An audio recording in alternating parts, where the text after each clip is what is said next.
नया IBN 7 हौसला है।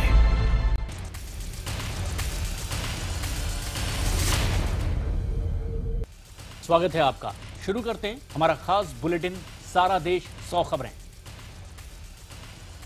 प्रधानमंत्री नरेंद्र मोदी के विदेश दौरे का आज अंतिम दिन है। अंतिम पड़ाव में यहां पे उन्होंने अब तक कुछ ही देर पहले दक्षिण कोरिया की राजधानी सियोल में एशियन लीडरशिप कॉन्फ्रेंस में हिस्सा लिया है। कॉन्फ्रेंस में प्रधानमंत्री ने कहा कि एशिया के हर देश के विकास से ही लोगों का समग्र विकास होगा। पीएम ने कहा है कि एशिया में शांति बनाए रखने के लिए अपने इंफ्रास्ट्रक्चर को जोड़ना पड़ेगा। पीएम ने जोर दिया कि एशिया के हर देश को अपनी ताकत को पहचानते हुए एक दूसरे का साथ देते हुए आगे बढ़ना चाहिए। दक्षिण कोरिया के दौरे के अंतिम दिन पीएम मोदी ने एशियन लीडरशिप कॉन्फ्रेंस में संबोधन के बाद सियोल में चंगेचंग नदी का दौरा भी किया। गंदगी से नाला बन चुकी चंगेचंग की सफाई करके उसे दोबारा खूबसूरत नदी बनाने की शक्ल दी गई, इसका जिक्र किया। पीएम ने चंगेचंग नदी का जायजा लिया। यहां पहुंचने पर पीएम मोदी का नारा लगाकर स्वागत किया गया। पीएम ने नदी में कुछ सिक्के नुमा चीज भी फेंकी। इसके बाद प्रधानमंत्री मोदी ने हुंडई और सैमसंग और दूसरे कंपनियों के प्रमुखों से मुलाकात करने का उनका कार्यक्रम है। दोपहर करीब 1 बजे पीएम मोदी उल्सान जाएंगे और हुंडई शिपयार्ड का दौरा भी करेंगे। दोपहर करीब 2 बजे उनका विमान भारत के लिए उड़ान भरेगा। दक्षिण कोरिया ने भारत में बुनियादी ढांचे से जुड़ी परियोजनाओं के लिए $10 अरब की मदद देने का वायदा किया है। $10 अरब में से $1 अरब आर्थिक विकास सहयोग कोष में और $9 अरब निर्यात ऋण सहायता के लिए होगा। निर्यात ऋण सहायता का इस्तेमाल भारत में स्मार्ट शहरों, रेलवे, बिजली उत्पादन समेत प्राथमिक और अन्य क्षेत्रों के विकास में सहयोग के लिए होगा। मोदी सरकार ने अर्थव्यवस्था को गति देने के लिए बुनियादी ढांचा क्षेत्रों को प्रमुख प्राथमिक क्षेत्र के रूप में पहचाना है। दक्षिण कोरिया के राष्ट्रपति भवन ब्लू हाउस में दोनों देशों के बीच प्रतिनिधि स्तर की चर्चा भी हुई है और इस वार्ता के बाद साझा बयान के दौरान बोलते हुए पीएम मोदी ने कहा है कि भारत के आधुनिकीकरण में कोरिया की भूमिका है। पीएम मोदी ने कहा कि एशिया के विकास के लिए कोरिया का विकास जरूरी है। भारत और कोरिया के बीच 7 अहम समझौतों पर दस्तखत हुए। इन समझौतों के तहत दोनों देशों के बीच रणनीतिक साझेदारी बढ़ाने, रक्षा क्षेत्र, एक दूसरे को सहयोग करने और टैक्स की दोहरी मार से भी बचने का इंतजाम किया गया है। दक्षिण कोरिया दौरे में प्रधानमंत्री नरेंद्र मोदी ने क्विंघी यूनिवर्सिटी में भारतीय समुदाय के लोगों को संबोधित किया। पीएम मोदी ने अपने संबोधन की शुरुआत नमस्ते से की। इस दौरान भारतीयों ने मोदी मोदी के नारे लगाए। संबोधन में पीएम ने कहा कि विकास का रास्ता कठिन है, पर मैं पत्थर पर लकीर खींचना जानता हूं। दक्षिण कोरिया में भारतीय समुदाय को संबोधित करते हुए प्रधानमंत्री नरेंद्र मोदी ने कांग्रेस के पिछली सरकारों को आड़े हाथों लेते हुए यहां पर निशाना साधा। उन्होंने कहा कि एक समय लोगों में निराशा थी, आज भारत में लोग फिर से उत्सुक हैं। वहीं कांग्रेस ने कहा है कि पीएम विदेश में जाकर देश को अपमानित करते हैं। साथ ही साथ ये भी कहा कि सस्ती लोकप्रियता हासिल करने के लिए पीएम देश को बदनाम कर रहे हैं। चीनी दौरे के 2 दिन बाद ही चीन के सरकारी अखबार ने पीएम मोदी की विदेशी निवेश लाने की कोशिश पर सवाल खड़े किए हैं। अखबार में लिखा गया है कि पीएम मोदी की कोशिशों के बावजूद भारत में बहुत कम FDI आ रहा है। चीनी अखबार ग्लोबल टाइम्स ने अपने संपादकीय में लिखा है कि 1 साल में दुनिया के ताकतवर देशों के साथ रिश्ते मजबूत करना नरेंद्र मोदी की उपलब्धि है, फिर भी विदेशी निवेश ज्यादा नहीं आया। अखबार ने भारत के बुनियादी ढांचे की खामियों को निवेशकों के लिए बड़ी चुनौती बताया है। अखबार ने लिखा है कि भले ही भारत निवेशकों को यह बताने की कोशिश करे कि उनके यहाँ निवेश करना फायदे का सौदा है, लेकिन मौजूदा हालात ऐसे नहीं हैं। नीति आयोग ने स्वच्छता अभियान को लेकर के आज देश के 10 मुख्यमंत्रियों की बैठक चंडीगढ़ में बुलाई है। ये बैठक चंडीगढ़ के हरियाणा निवास में होगी। इस साल 8 फरवरी को नीति आयोग की गवर्निंग काउंसिल की बैठक में पीएम की अध्यक्षता में स्वच्छ भारत अभियान के लिए मुख्यमंत्रियों का एक उपग्रह यहां पे बनाया गया है। इस समूह में आपको बता दें आंध्र प्रदेश के सीएम चंद्रबाबू नायडू उप समूह के संयोजक होंगे। सरकार के 1 साल पूरा होने के मौके पर मोदी सरकार संवाद नाम से एक बुकलेट जारी करने वाली है। इस बुकलेट में पिछले 1 साल में सरकार की तरफ से किए गए तमाम काम और उपलब्धियों का ब्यौरा दिया जाएगा। बीजेपी की जारी की गई बुकलेट में 20 से 21 विषयों के बारे में विस्तार से बात की जाएगी। बुकलेट में अर्थव्यवस्था से जुड़ी जनधन योजना, मुद्रा बैंक जैसे विषयों के बारे में बात होगी, जो स्किल इंडिया, डिजिटल इंडिया और श्रम व जयते का भी जिक्र करता है। बुकलेट में हर मंत्रालय अपने विभाग के काम के बारे में जानकारी देगा और इसके साथ ही सरकार में मंत्री और विधायक अपने चुनाव क्षेत्र में जाकर के लोगों के हितों के लिए चलाई जा रही इन योजनाओं की जानकारी उन्हें देंगे। राहुल गांधी छुट्टी से वापस आने के बाद पहली बार अमेठी पहुंचे। उन्होंने जगह जगह पंचायत की और हर जगह उन्होंने केंद्र सरकार को किसानों और मजदूरों का दुश्मन बताया। कांग्रेस उपाध्यक्ष राहुल गांधी ने अपने संसदीय क्षेत्र अमेठी में किसानों से मुलाकात की और इस दौरान एक बार फिर से फूड पार्क का मुद्दा उठाया। राहुल ने यह आरोप लगाया कि अमेठी में फूड पार्क रद्द करके सरकार ने उनसे बदला लिया है। फूड पार्क के मुद्दे पर राहुल गांधी पर पलटवार करते हुए केंद्रीय मंत्री हरसिमरत कौर ने कहा है कि फूड पार्क के नाम पर अमेठी के लोगों के साथ सबसे बड़ा धोखा किया जा रहा है। हरसिमरत ने कहा है कि यूपीए सरकार रहते हुए फूड पार्क पर 4 साल तक कोई काम नहीं किया गया। उन्होंने सवाल उठाया कि आखिर तक राहुल ने आवाज इस मसले पर तब क्यों नहीं उठाई। दिल्ली के उपराज्यपाल से टकराव के मुद्दे पर आज शाम 6 बजे मुख्यमंत्री अरविंद केजरीवाल अपनी शिकायत लेकर राष्ट्रपति से मिलेंगे। साथ ही दिल्ली सरकार ने सभी अधिकारियों को निर्देश जारी करके कहा है कि वो सीधे एलजी से आदेश ना लें। केजरीवाल ने अधिकारियों से कहा है कि वो एलजी के आदेश का पालन करने से पहले संबंधित मंत्रियों की इजाजत लें। इतना ही नहीं, अधिकारियों को एक रूल बुक भी दी गई है और कहा गया है कि एलजी दफ्तर के साथ सारे कम्युनिकेशन सरकार के जरिए होने चाहिए। इससे पहले दिल्ली के डिप्टी सीएम मनीष सिसोदिया ने एलजी को चिट्ठी लिखकर कहा है कि उनका आदेश संविधान के खिलाफ है और उस पर अमल नहीं हो सकता। दिल्ली के डिप्टी सीएम मनीष सिसोदिया ने यह भी लिखा है कि केजरीवाल इस मुद्दे पर पीएम मोदी को भी चिट्ठी लिखेंगे। दिल्ली सरकार ने नियमों की एक कॉपी भी एलजी के पास भेजी। आपको बता दें कि एलजी नजीब जंग ने केजरीवाल की तरफ से नियुक्त किए गए प्रधान सचिव राजेंद्र कुमार को पद से हटा दिया है। वहीं केजरीवाल सरकार ने सभी अधिकारियों को एलजी के आदेश को लागू करने से पहले संबंधित मंत्रालय से संपर्क करने के लिए कहा है। और इस तरह से दिल्ली में उपराज्यपाल और केजरीवाल सरकार के बीच तकरार लगातार बढ़ती जा रही है। तकरार बढ़ने के साथ ही केजरीवाल सरकार अब कानूनी सलाह लेने पर भी विचार कर रही है। केजरीवाल सरकार ने ग्रामीण को तैनाती का आदेश जारी करने वाले प्रावधान सचिव सेवा अनिंदो मजूमदार को हटा दिया है। इसके बाद एलजी ने मजूमदार को दोबारा नियुक्त कर दिया था। मजूमदार को दोबारा नियुक्ति पर दिल्ली सरकार ने उनके दफ्तर को सील कर दिया और राजेंद्र कुमार को प्रधान सचिव सेवा का अतिरिक्त कार्यभार सौंप दिया गया, लेकिन उन्हें एलजी ने हटाने का आदेश जारी कर दिया। दिल्ली के राजेंद्र नगर में मुठभेड़ मामले में दिल्ली पुलिस ने रेस्तरां का सीसीटीवी फुटेज जारी कर दिया है। इस फुटेज में मुठभेड़ की पूरी घटना कैद है। सीसीटीवी के जरिए पुलिस बचाव में गोली चलाने का दावा कर रही है। सीसीटीवी फुटेज में मनोज रेस्तरां में बैठा हुआ दिखाई देता है और तभी सादी वर्दी में पुलिस वाला उनके पास आकर उनसे कुछ कहता है, जिस पर अचानक मनोज ने वहां से भागने की कोशिश की और वो शख्स उसे पकड़ने की कोशिश करता है, जिस पर वहां भगदड़ मच जाती।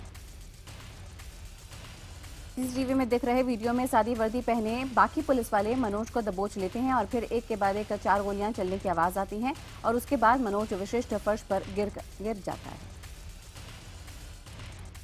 वहीं मनोज के परिवार वाले अब इस पूरे मामले में सीबीआई जांच की मांग पर अड़े हुए हैं। परिवार का आरोप है कि फुटेज के आने के बाद यह साफ हो गया है कि मनोज ने गोली नहीं चलाई। मनोज का परिवार एनकाउंटर को अब प्लान मर्डर बता रहा है। मनोज वशिष्ठ के परिवार वालों का कहना है कि जब तक स्पेशल सेल के पुलिस वालों के खिलाफ मुकदमा दर्ज कर उनकी गिरफ्तारी नहीं की जाती, तब तक वो ना तो मनोज का शव लेंगे और ना ही उसका अंतिम संस्कार करेंगे। मनोज के परिवार वालों ने लेडी हार्डिंग अस्पताल के बाहर जमकर हंगामा किया। साथ ही मनोज के परिजनों ने कैंडल मार्च निकालने की भी कोशिश की। हालांकि उनका कहना है कि पुलिस ने उन्हें ऐसा करने से रोक दिया। दिल्ली पुलिस को पता चला है कि शनिवार की रात मनोज वशिष्ठ ने पुलिस के आने पर जिस पिस्टल से गोली चलाई थी, उस पिस्टल का लाइसेंस 30 अप्रैल 2014 तक ही वैलिड था, यानी लाइसेंस एक्सपायर हो चुका था। जांच में यह भी पता चला है कि मनोज के पिस्टल का लाइसेंस सिर्फ यूपी के लिए बना था, यानी कि लाइसेंसी पिस्टल को सिर्फ उत्तर प्रदेश की ही सीमा में लेकर घूमा जा सकता था। उसे दिल्ली लाना कानूनन अवैध है। सोमवार को मनोज की पत्नी और परिवार ने बाकी सदस्यों से यहां पे गृह मंत्री राजनाथ सिंह से उनके घर जाकर मुलाकात की। मुलाकात के बाद मनोज की पत्नी प्रियंका ने बताया है कि गृह मंत्री ने उन्हें एसआईटी से जांच का भरोसा दिया। दिल्ली के राजेंद्र नगर एनकाउंटर में मारे गए मनोज वशिष्ठ मामले में एसआईटी जांच के आदेश दे दिए गए हैं। पुलिस कमिश्नर बीएस बस्सी ने बताया है कि एसआईटी की जांच जल्द से जल्द पूरी कराई जाएगी ताकि कोर्ट में रिपोर्ट पेश की जा सके। कोर्ट ने बिजली विभाग के कर्मचारी से मारपीट मामले में आम आदमी पार्टी विधायक जरनैल सिंह की गिरफ्तारी पर 9 जुलाई तक रोक बरकरार रखी है। अदालत ने कहा है कि जब तक एफएसएल रिपोर्ट नहीं आती तब तक ये रोक बरकरार रहेगी। अलगाववादी नेता सैयद अली शाह गिलानी को पासपोर्ट दिए जाने पर जम्मू कश्मीर सरकार ने सफाई देते हुए कहा है कि उन्हें मानवता के आधार पर पासपोर्ट जारी किया गया है। गिलानी ने सऊदी अरब के जेदा में रहने वाली अपनी बीमार बेटी को देखने के लिए पासपोर्ट की मांग की। थाने से सटे अंबरनाथ में एक केमिकल कंपनी में जबरदस्त आग लगने से हड़कंप मच गया। फायर ब्रिगेड की दर्जनों गाड़ियां देर रात तक आग बुझाने में जुटी रहीं। यह आग इतनी भीषण थी कि फायर ब्रिगेड को कल्याण, डोंबिवली, अंबरनाथ, उल्लासनगर और एमआईडीसी से फायर इंजन बुलाने पड़े।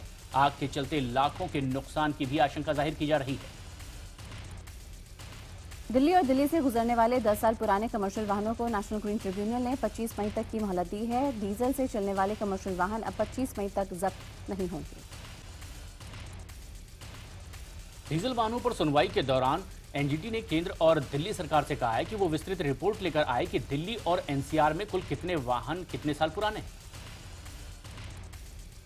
अभिनेत्री शिखा जोशी की मौत से पहले का वीडियो सामने आया है जिसमें वो एक शख्स का नाम लेते हुए दिखाई दे रही है। ये सब शिखा की दोस्त और मकान मालकिन मधु ने मोबाइल में रिकॉर्ड किया। शिखा बुरी हालत में घायल थी, बाथरूम में पड़ी थी और उसी वक्त मधु ने उससे सवाल पूछा कि शिखा बताओ आखिर तुमने ऐसा क्यों किया। मधु ने यह सवाल कई बार दोहराया।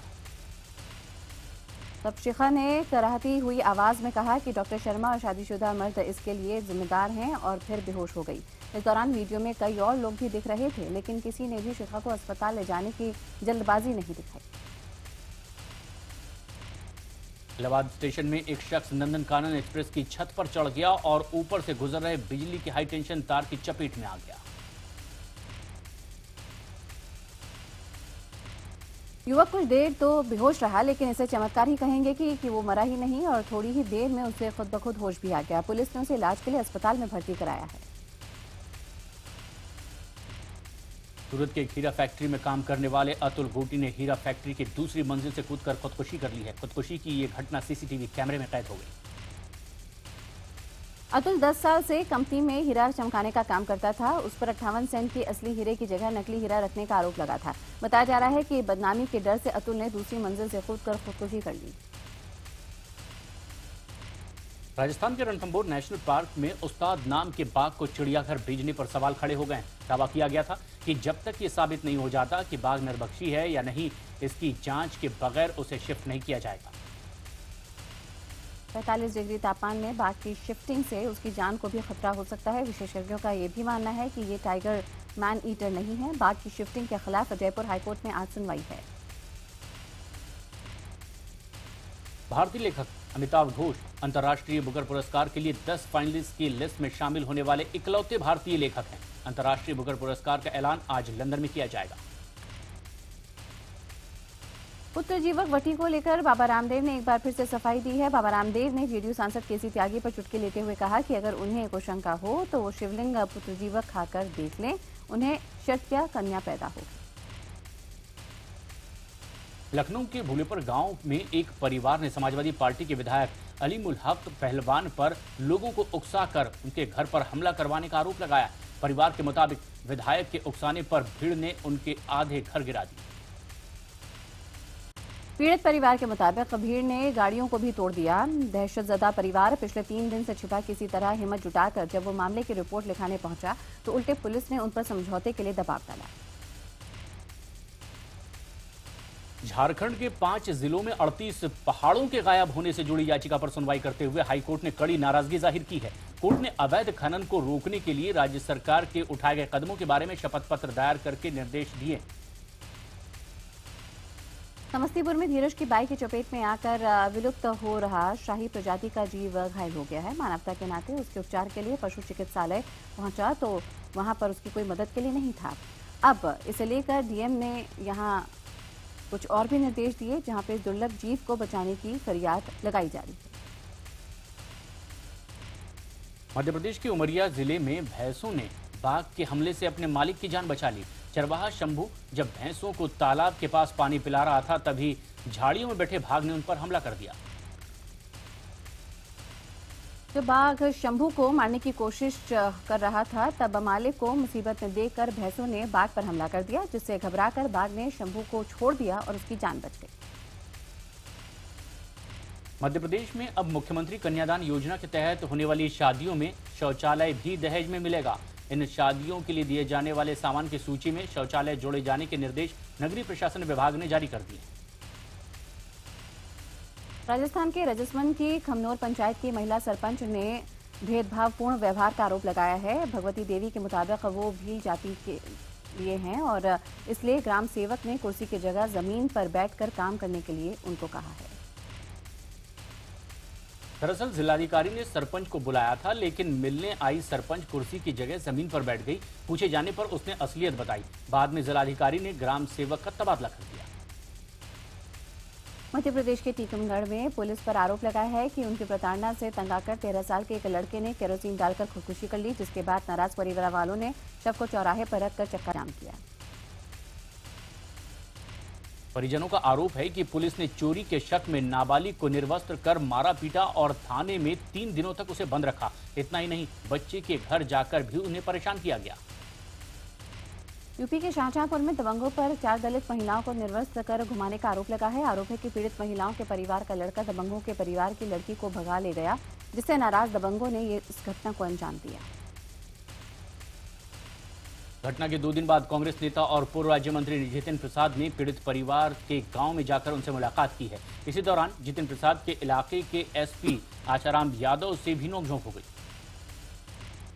कटिहार के गोगरा गांव का एक परिवार अंतर्राज्यीय प्रेम विवाह करने का खमियाजा भुगत रहा है। सोनी और छोटू की शादी के बाद परिजनों ने तो अपना लिया, लेकिन दबंगों ने इन पर गांव में रहने के लिए 50,000 रुपए का टैक्स लगा दिया।